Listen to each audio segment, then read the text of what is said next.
Hello बच्चों, मेरा नाम है अंकेश और मैं न्यू ईयर टीम के साथ आप सबके लिए 9th और 10th की फिजिक्स का complete syllabus for NTSC and boards लेके आ रहा हूँ। तो चलिए स्टार्ट करते हैं। मैं पिछले 2 सालों से NTSC के लिए बच्चों को टीच कर रहा हूँ और मैंने रिजल्ट भी लिए हैं। चलिए आगे चलते हैं। तो हम स्टार्ट करने वाले हैं physics for NTSC class 10th का पहला टॉपिक इलेक्ट्रिसिटी। ठीक है, चलिए आगे चलते हैं, है ना। मन लगा के पढ़ाई करिए।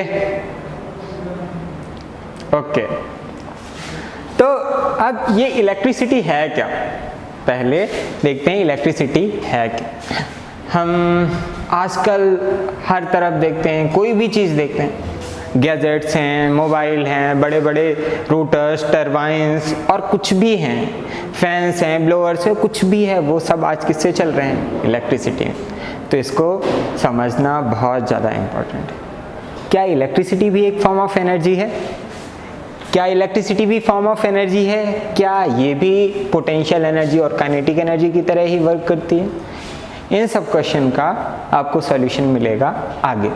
तब तक कुछ जनरल क्वेश्चन जो हम देखते हैं उसके बारे में बात करते हैं, जैसे कि ये लाइटनिंग कैसे होती है, और बल्ब जलते हैं तो जलते कैसे हैं, फैन कैसे ये इतनी तेज रफ्तार से चलते हैं, कैसे एक हीटर इतनी ज़्यादा हीट प्रोड्यूस करते हैं। इन सब का रीज़न जो है वो है चार्ज। ठीक है, ये सब चार्ज के कारण होते हैं और चार्ज के कारण ही इलेक्ट्रिसिटी प्रोड्यूस होती है। तो आप ऐसा कह सकते हैं कि ये सारे फिनोमिनन ड्यू टू इलेक्ट्रिसिटी होते हैं और इलेक्ट्रिसिटी किसके कारण है, चार्ज के कारण। तो अब आगे देखते हैं। ठीक है, देखते हैं, चलिए। हाँ, आप देखते हैं what causes lightning. What causes lightning? जब दो डिफरेंट क्लाउड, एक पॉजिटिवली चार्ज और दूसरा नेगेटिवली चार्ज, एक दूसरे के पास आते हैं तो वहां पे बहुत सारा स्पार्क क्रिएट होता है ना, बहुत सारा स्पार्क क्रिएट होता है और उसी स्पार्क को हम क्या कह देते हैं, लाइटनिंग कह देते हैं। उसके बाद क्या है, बल्ब कैसे ग्लो करता है? बल्ब ग्लो करने का रीज़न क्या है कि जब फिलामेंट से बहुत ज़्यादा करंट पास होता है तो वो हीटअप हो जाता है और हीट होने के कारण वो क्या करने लगता है, ग्लो करने लगता है, और जिसके कारण बल्ब जलता है। तीसरा क्या हो गया, फैंस एंड ब्लोअर। फैन कैसे चलता है? जब कंडक्टर से बहुत सारा करंट फैन के अंदर जाता है तो वहाँ पे बहुत सारी मैग्नेटिक फील्ड जनरेट होती है और उसी चेंजिंग मैग्नेटिक फील्ड के कारण वो रोटेट करते हैं। इसका कॉन्सेप्ट हम आगे भी पढ़ेंगे, तो अभी आप ये देख सकते हैं इस तरीके से चलता है। और हीटर में क्या होता है, जब इलेक्ट्रिसिटी पास होती है तो हाई रेजिस्टेंस वायर में बहुत सारी हीट प्रोड्यूस होती है जिसके कारण वो हीट होता है। तो ये सारे टर्म्स जो आपको अभी अनसुने से लग रहे हैं आगे आगे समझ में आएंगे। चलिए आगे देखते हैं। तो हमें ये पता चला कि बेसिकली ये सारे फिनोमिनन किसके कारण होते हैं, इलेक्ट्रिसिटी के कारण, और इलेक्ट्रिसिटी किसके कारण है, चार्ज के कारण। तो अब चार्ज को जानना बहुत ज़रूरी है कि आखिर ये चार्ज क्या है और कैसे। अब आगे देखते हैं। ठीक है, अब देखते हैं इलेक्ट्रिक चार्ज क्या है। अब देखते हैं आगे इलेक्ट्रिक चार्ज क्या है। ठीक है, अब देखते हैं। अब देखो ये इलेक्ट्रिक चार्ज क्या है भैया, ये तो समझ में आ गया कि electricity is due to electric charge. Electric charge क्या है?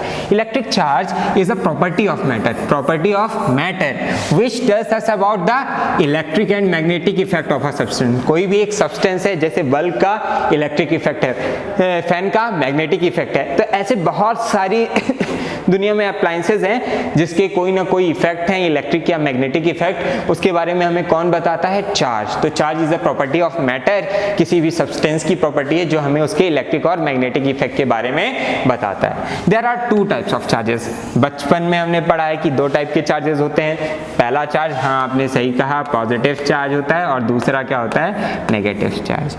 अब यहाँ पे कैच है, पॉजिटिव चार्ज कहने का मतलब क्या है इस इलेक्ट्रिसिटी में और निगेटिव चार्ज कहने का क्या मतलब है इसमें? देखो, पॉजिटिव और निगेटिव चार्ज, हम एक एटम की बात करें तो एटम में अगर हम चार्ज की बात करें तो ये न्यूक्लियस से चार्ज निकालना ऑलमोस्ट इम्पॉसिबल है, बहुत ज़्यादा एनर्जी देनी पड़ती है, तो ये चार्ज तो निकल नहीं सकता। और हम किसकी बात करते हैं? इलेक्ट्रॉन्स। यहाँ पे इलेक्ट्रॉन की बात करते हैं, तो यहाँ पे हम पॉजिटिव और निगेटिव चार्ज कैसे बोलते हैं? अगर किसी भी एटम से हमने बहुत सारे इलेक्ट्रॉन्स निकाल लिए तो उसको हम क्या बोलेंगे?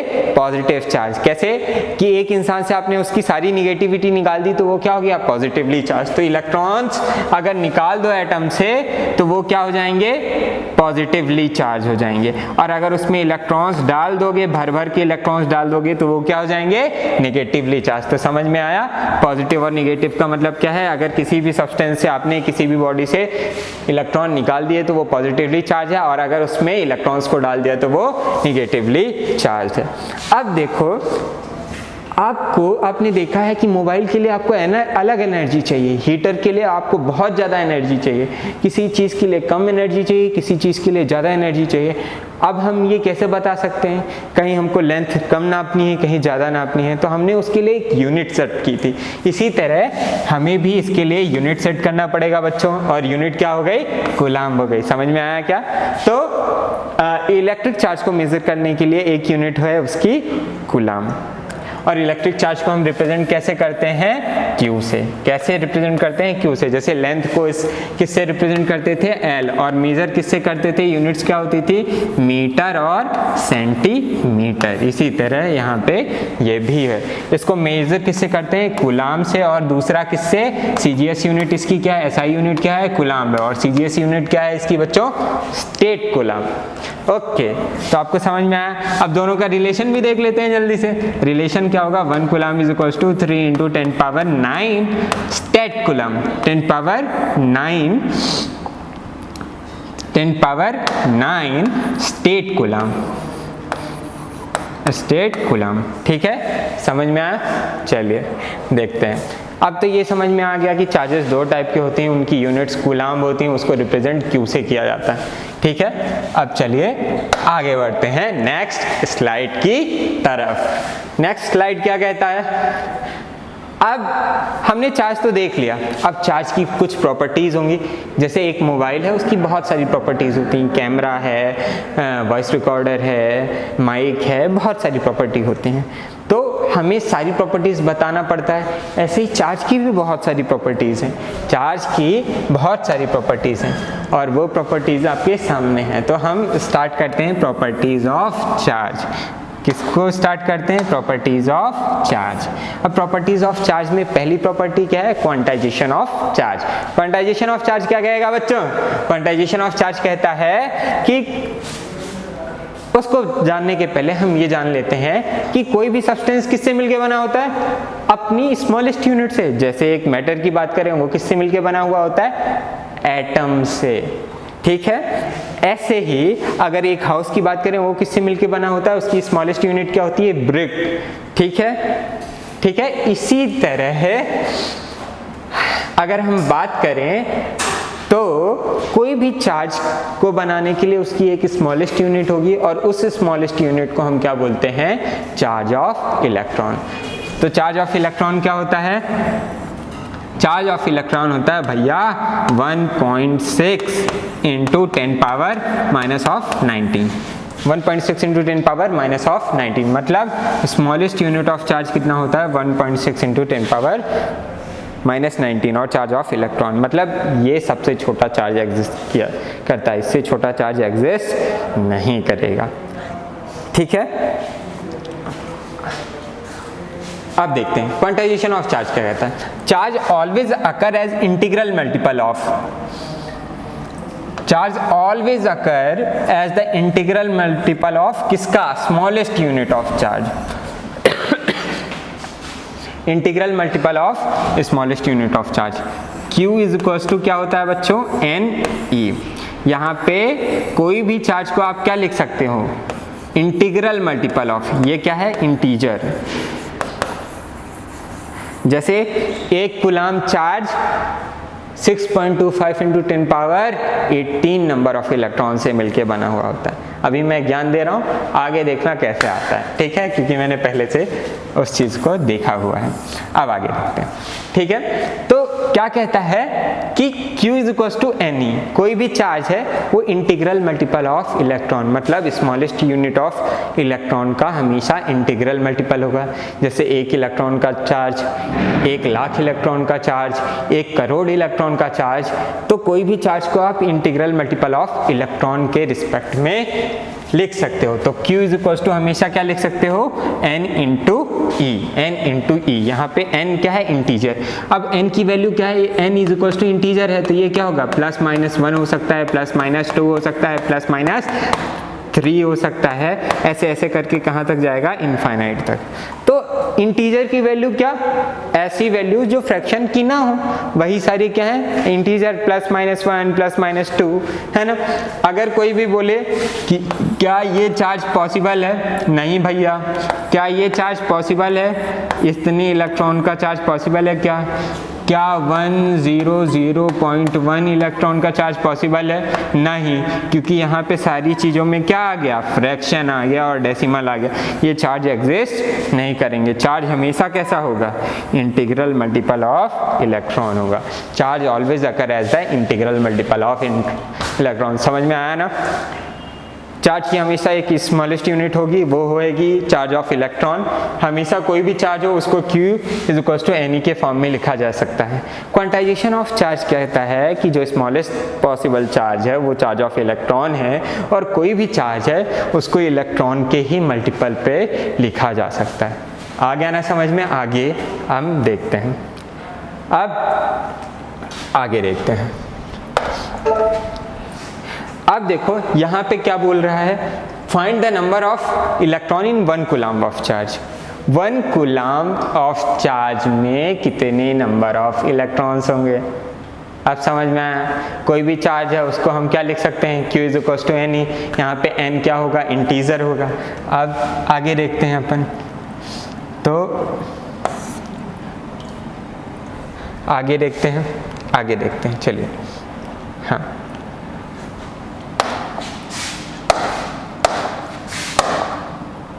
हाँ, तो 1 कूलम्ब ऑफ चार्ज में कितने नंबर ऑफ इलेक्ट्रॉन्स होंगे, कितने नंबर ऑफ इलेक्ट्रॉन होंगे। तो फिर से आप क्या लगाओगे, हाँ बच्चों, Q is equal to NE।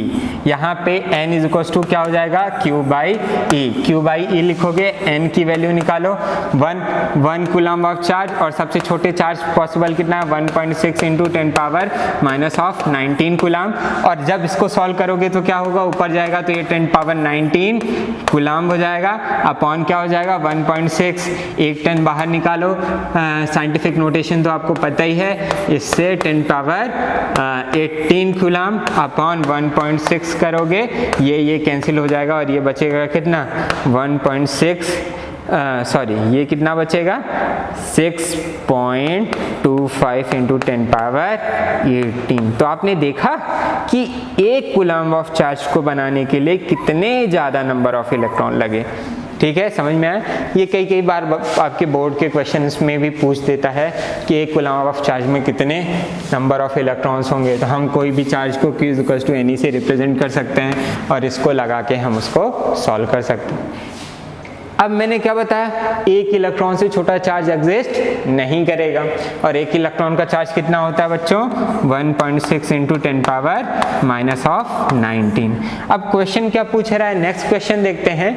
क्या पूछ रहा है बच्चों कि अरे भैया बताओ 3.25 इंटू 10 टू पावर 3.25 इंटू 10⁻⁻25, ये चार्ज एग्जिस्ट करेगा क्या, ये चार्ज एग्जिस्ट करेगा क्या। अगर आप मेरे स्टूडेंट हो तो आप देख के बता सकते हो कि सिंस ये पावर छोटी है, मतलब इससे इस वाले चार्ज से ये वाला चार्ज छोटा है, चार्ज ऑफ इलेक्ट्रॉन से ये चार्ज क्या है, छोटा है। अगर कोई भी चार्ज ऑफ इलेक्ट्रॉन से छोटा है तो वो पॉसिबल नहीं है। तो आप क्या बोलोगे, charge will not exist, this will not exist.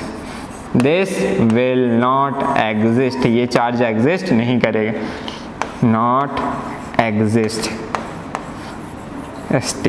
Exist. समझ में आया क्या? ओके।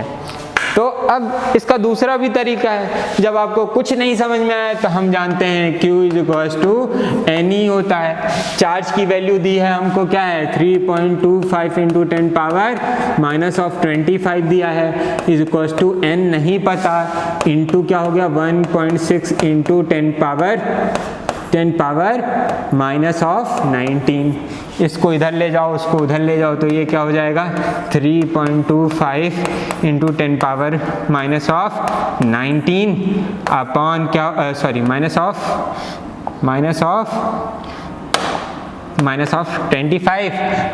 25 और ये क्या हो गया 1.6 इंटू 10 पावर माइनस ऑफ 19। जब आप इसको सॉल्व करोगे ये आएगा 0.00002।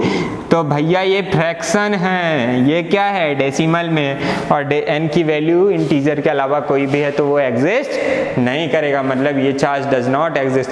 और वैसे भी देख लो इलेक्ट्रॉन के चार्ज से ये चार्ज छोटा है, तो कोई भी चार्ज जो इलेक्ट्रॉन से छोटा होगा वो एग्जिस्ट नहीं करेगा। समझ में आया क्या? हाँ, समझ में आया क्या? अब आगे देखते हैं अपन आगे क्या होगा। ओके, नेक्स्ट चलो अब आगे देखते हैं,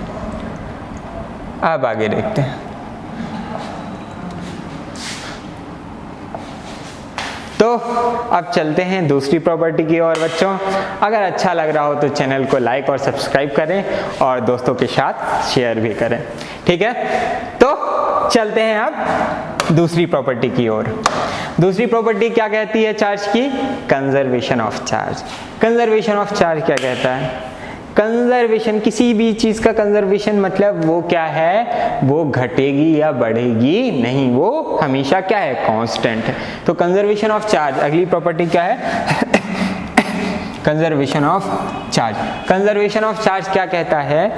ये बात करता है एक isolated system, for an isolated system. Isolated system क्या हो सकता है? जैसे एक थर्मस लेते हैं अपन, उस पर चाय रखते हैं तो बहुत देर तक गर्म रहती है, तो वहाँ पे क्या है कि वो कंजर्व है, मतलब वो क्या है कि उसकी हीट कंजर्व है, वो आइसोलेटेड सिस्टम है, तो उससे कोई भी चीज़ ना अंदर जा रही और ना बाहर जा रही, तो इसलिए वो एज इट इज़ बना हुआ है। तो आइसोलेटेड सिस्टम समझ में आया, जिसमें इन्वायरमेंटल का कोई भी इफेक्ट ना पड़े। तो कंजर्वेशन ऑफ चार्ज क्या कहता है? एक आइसोलेटेड सिस्टम के अंदर जो भी चार्ज होगा वो हमेशा क्या होगा, कंजर्व होगा, वो हमेशा क्या होगा, कंजर्व होगा, मतलब वो चेंज नहीं होगा, it will always remain constant. For an isolated system charge will remain constant. समझ में आया?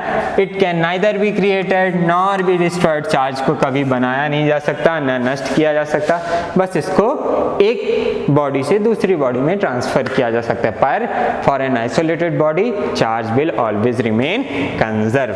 समझ में आया ना बच्चों? अब आगे चलते हैं। अब इसके ऊपर एक क्वेश्चन देख लेते हैं जो कई बार एनटीएससी में पूछ देता है, वो है रीडिस्ट्रीब्यूशन ऑफ चार्जेस का। रीडिस्ट्रीब्यूशन ऑफ चार्जेस क्या कहते हैं? देखिए यहाँ पे अगर देखते हैं, चलिए एक बॉडी है, ये कैसी है, आइसोलेटेड बॉडी है। ये कैसी बॉडी है, आइसोलेटेड बॉडी है।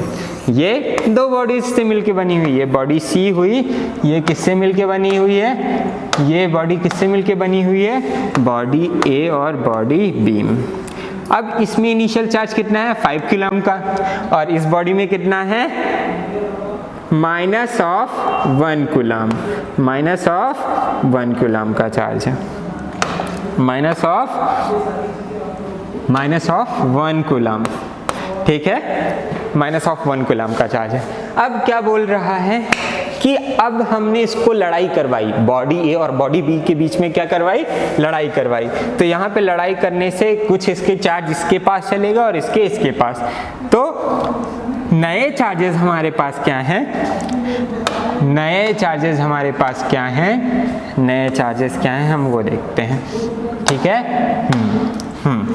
तो अब उसके बाद क्या हुआ कि उसके बाद हमारे पास चार्जेस क्या हो गए, 3 कूलम के, और उसके बाद क्या हो गया, इसका हमें, बॉडी बी का हमें नहीं पता, लड़ाई होने के बाद एक का हमें चार्ज दे दिया गया और दूसरे का चार्ज नहीं दिया गया। अब दूसरे का चार्ज नहीं है तो हमको फाइंड करना पड़ेगा। तो ये किसके अंदर आता है? Redistribution of charge. और किसी भी आइसोलेटेड बॉडी में रीडिस्ट्रीब्यूशन ऑफ चार्ज क्या कहता है कि कितना भी रीडिस्ट्रीब्यूशन करो, अगर आइसोलेटेड बॉडी है मतलब उस पर चार्ज क्या होगा? कांस्टेंट, मतलब initial charge equals to final charge. अब तो यही लगा दो, इनिशियल चार्ज हमारे पास कितना 5 कूलम का था, प्लस माइनस ऑफ 1 कूलम का था, और फाइनल चार्ज कितना था हमारे पास? फाइनल चार्ज कितना है? 3 कूलम का है। फाइनल चार्ज कितना है? 3 कूलम का है। और बॉडी बी में मुझे नहीं पता, बॉडी ए में कितना है? 3 कूलम का है, बॉडी ए का मुझे नहीं पता। यहाँ x की वैल्यू निकाल लो। कैसे? ये कितना होगा? 4 कूलम ऑफ चार्ज होगा। ये कितना होगा? 4 कूलम ऑफ चार्ज होगा। ये 4 कूलम ऑफ चार्ज होगा। ये कितना होगा? 3 कूलम। फिर क्या होगा? x कूलम हो जाएगा। यहाँ से 1 कूलम इज इक्वल्स टू कितना होगा? x की वैल्यू कितनी होगी? 1 कूलम होगी। x की वैल्यू कितनी होगी? 1 कूलम होगी। समझ में आया क्या? तो इस तरीके से रीडिस्ट्रीब्यूशन ऑफ चार्ज क्या कहता है? Initial charge. Initial charge is equals to क्या हो गया? Final charge. ये किसके लिए पॉसिबल है? Only for the isolated system. समझ में आ गया ना बच्चों? अब चलिए आगे देखते हैं। अब आगे देखते हैं, है ना?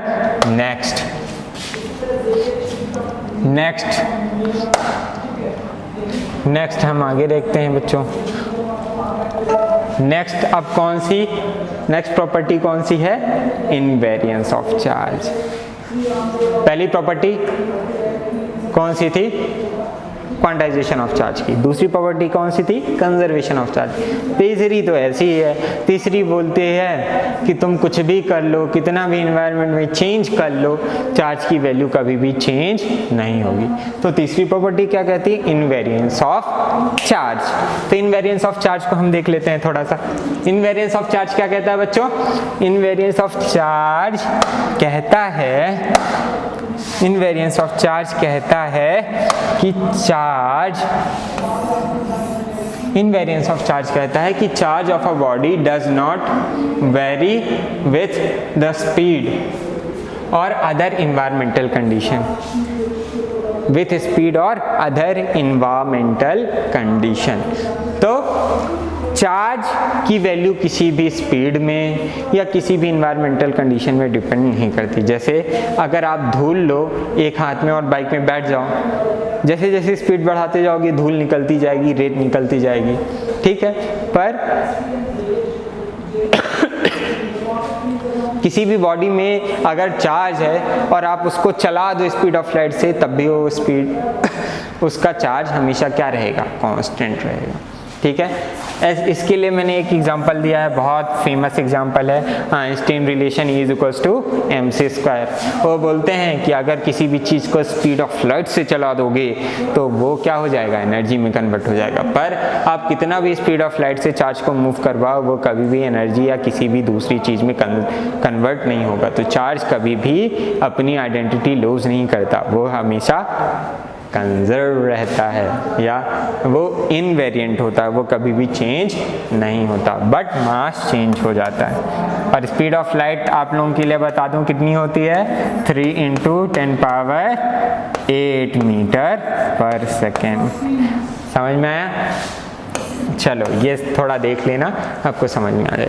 फोर्थ पॉइंट क्या है? प्रॉपर्टी क्या है? फोर्थ प्रॉपर्टी ये कहती है कि चार्जेस तो दो ही टाइप के होते हैं। अब attraction and repulsion of charges. Like charges repel each other, like charges क्या करते हैं? एक दूसरे को रिपेल करते हैं। और अनलाइक चार्जेस क्या करते हैं? एक दूसरे को अट्रैक्ट क्या करते हैं? अट्रैक्ट करते हैं। तो like charges repel each other, unlike charges attract each other. Like charges repel each other में क्या हो गया? ये हो गया, ये हो गया और ये हो गया। लाइक चार्जेस हैं ये, तो ये आपस में क्या करेंगे? रिपेल करेंगे। और अनलाइक चार्जेस क्या हो जाएंगे? चिपक जाएंगे, चिपक जाएंगे ईच अदर।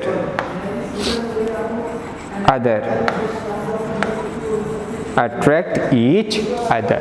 समझ में आया? आ गया समझ में? चलिए आगे देखते हैं। तो ये समझ में आया, इनवेरिएंस ऑफ चार्ज समझ में आया कि लाइक, और फिर उसके बाद फोर्थ प्रॉपर्टी, चार्जेस अट्रैक्ट और रिपेल ईच अदर। ठीक है, अब आगे देखते हैं। हाँ, अब आगे देखते हैं, अब आगे देखते हैं। अगली प्रॉपर्टी क्या कहती है? ओ, मैंने तो इसको चेंज ही नहीं किया। चलो आगे देखते हैं। अब इसको चेंज करते हैं। अब अगली प्रॉपर्टी कहती है charge is a scalar quantity, ऐसी क्वांटिटी जिसको मेज़र करने के लिए सिर्फ मैग्नीट्यूड की ज़रूरत पड़ती है। तो ऐसी क्वांटिटी जिसको मेज़र करने के लिए सिर्फ मैग्नीट्यूड की ज़रूरत पड़ती है उसको हम क्या कहते थे? स्केलर क्वांटिटी कहते थे। तो charge is a scalar quantity. समझ में आया? फिफ्थ प्रॉपर्टी हो गई। सिक्स्थ प्रॉपर्टी, चार्ज को हम कैसे ऐड करते हैं? जिस सिंपल अलजेब्रा से। कैसे? सिंपल अलजेब्रा से। सिंपल अलजेब्रा, जैसे हम फर्स्ट क्लास में पढ़े हैं 2 + 2 = 4, मतलब 2 कूलम का चार्ज प्लस 3 कूलम का चार्ज प्लस 5 कूलम का चार्ज, इसको डायरेक्ट आप ऐड कर दोगे तो ये कितना हो जाएगा?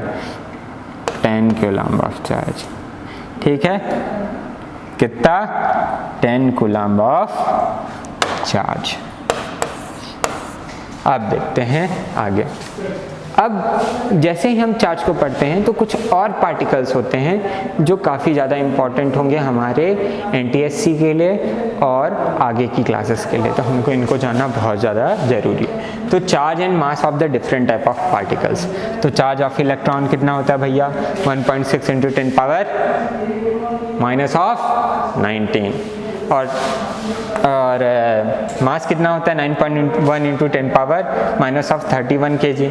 ऐसे ही चार्ज ऑफ प्रोटॉन कितना होता है? चार्ज ऑफ इलेक्ट्रॉन के बराबर। पर मास कहीं ज़्यादा होता है क्योंकि इस पे पावर -27 है और इसमें -31 है, तो इलेक्ट्रॉन से प्रोटॉन का मास कहीं ज़्यादा होता है। न्यूट्रॉन भैया चार्ज 0 होते हैं और मास किसके बराबर होता है? मास ऑफ प्रोटॉन के बराबर।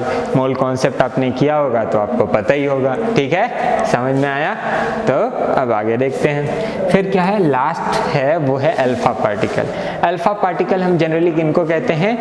हीलियम के न्यूक्लियस को। हीलियम का जो न्यूक्लियस होता है, मतलब इसका चार्ज कितना होता है? ट्वाइस ऑफ इलेक्ट्रॉन का चार्ज होता है। ठीक है, और मास क्या होता है? 4 टाइम्स ऑफ किसका? 4 times of mass of what? Proton. 4 times of mass of proton. एक कहाँ से ज़्यादा हो गया? Okay, OTON। समझ में आया क्या? अब समझ में आया? तो हमने सारी प्रॉपर्टीज पढ़ ली। कौन कौन सी? पहली क्या थी? Quantization of charge. हमने चार्ज को समझा, चार्ज क्यों ज़रूरी है, ये सारी चीज़ें पढ़ी। तो अब इसको हम यहीं कंक्लूड करते हैं। ठीक है, एक बार रिवाइज कर लेते हैं। कौन कौन सी 7 प्रॉपर्टीज़ पढ़ी? क्वांटाइजेशन ऑफ चार्ज, दूसरा कंजर्वेशन ऑफ चार्ज, तीसरा इनवेरिएंस ऑफ चार्ज, चौथा attractive and repulsive nature of charges, पचमा charge is a scalar quantity, छठवां चार्ज को हम क्या कर सकते हैं? सिंपल अलजेब्रा से सॉल्व कर सकते हैं, और सतमा तो कि डिफरेंट टाइप्स ऑफ पार्टिकल्स क्या क्या होते हैं। ठीक है, तो इस लेक्चर को यहीं समाप्त करते हैं। अगले लेक्चर में हम आएंगे तो हम चार्ज के कारण क्या क्या होता है। चार्ज कोई भी चीज़ रेस्ट में हो सकती है या कि मोशन में हो सकती है। रेस्ट में होगी तो क्या होगा, मोशन में होगी तो क्या होगी, बहुत सारी अच्छी अच्छी चीज़ें जानेंगे। ठीक है ना, तो इस लेक्चर को यहीं समाप्त करते हैं। वीडियो अच्छा लगा हो तो लाइक करिए, सब्सक्राइब करिए और लोगों के साथ शेयर करिए, क्योंकि यहाँ पे एनटीएससी का पूरा मटेरियल आपको मिलेगा। Thank you.